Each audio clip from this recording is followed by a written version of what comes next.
Covid काळानंतर मतदानाची संधीच मिळाली नव्हती. जसं मी मतदान केलं तसं अनेक मतदारांमध्ये मतदानाचा उत्साह आहे. यावेळेस मतदानाची टक्केवारी वाढली आहे. निवडणुकीची कार्यकर्त्यांना भूक असते. 4-4.5 वर्ष कोणत्याच निवडणुका नसल्यामुळे त्यांच्यामध्ये प्रचंड प्रमाणात उत्सुकता दिसते. और मतदार यादीत नाव नसणे ही खूप मोठी प्रोसेस आहे. त्यामुळे अशा गोष्टी होत असतात. काही ठिकाणी लोकांची जागृती कमी पडते.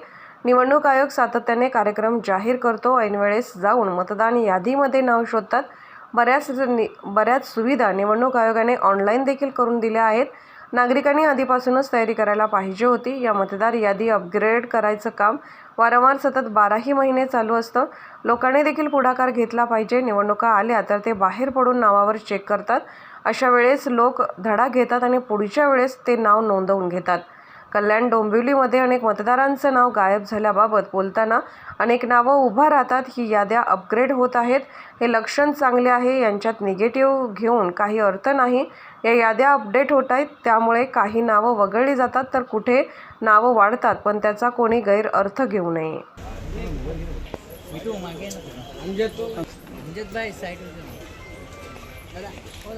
जय मल्हार.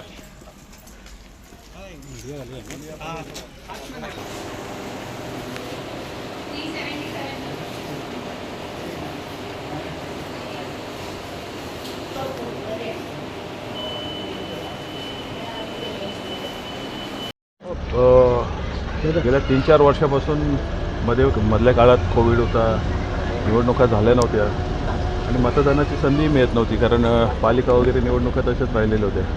मला वाटतं 4-4.5 आमदारकीनंतर 4.5 वर्षानंतर आज मतदानाचा योग आलेला आहे. तसं मी बजावलं तसंच अनेक ठिकाणी लोकांमध्ये उत्साह दिसतो मतदान बजावण्याचा. आणि मला वाटतं यावेळेस टक्केवारी वाढलेली दिसते.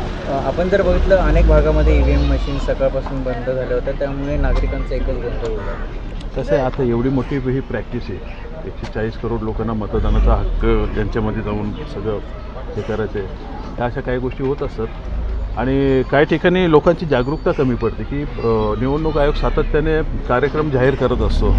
ऐनवेळेस जाऊन मतदार याद्यांमध्ये नावं शोधा किंवा हे काही कार्यकर्ते पक्षांचे जातात, परंतु सर्वांपुढे पोचू शकत नाही. अशा वेळेस लोकांनी जर मतदानाचा अधिकार बजावायचा असतो त्यांना, तर त्या थोडा आधी तयारी करायला पाहिजे. मला वाटतं बऱ्याच सोयीसुविधा ऑनलाईन पण निवडणूक आयोगाने करून दिलेल्या आहेत. हळूहळू सुधारणा होईल याच्यात. अनेक मतदारांची नावं वगळण्यात आलेली आहे, त्यामुळे बरेच नागरिक जे आहेत पुन्हा केंद्रावरनं परत रिटर्न जात आहेत. मी तेच बोललो ना की ह्या ज्या मतदार याद्या अपग्रेड करायचं काम असतो, डिलीट करायचं काम असतो, तो वारंवार सतत 12 महिने चालू असतो. निवडणूक आयोग जागरूकता करत असते, परंतु काही ठिकाणी ती कमी पडते आणि लोकांचाही तेवढा अवेअरनेस नसतो बऱ्याचदा की निवडणुका आल्या तर मग ते बाहेर पडून नावं चेक करतात. मला वाटतं अशा वेळेस लोक धडा घेतात आणि पुढच्या वेळेस नक्की त्यांचं नाव नोंदवून घेतात.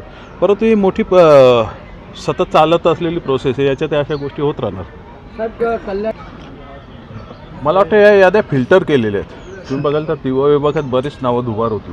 मी एकदा आम्ही असंच एक ड्राईव्ह घेतलेला माझ्या इलेक्शनच्या आधी, तेव्हा एक नाव मला 168 वेळा दिसलं.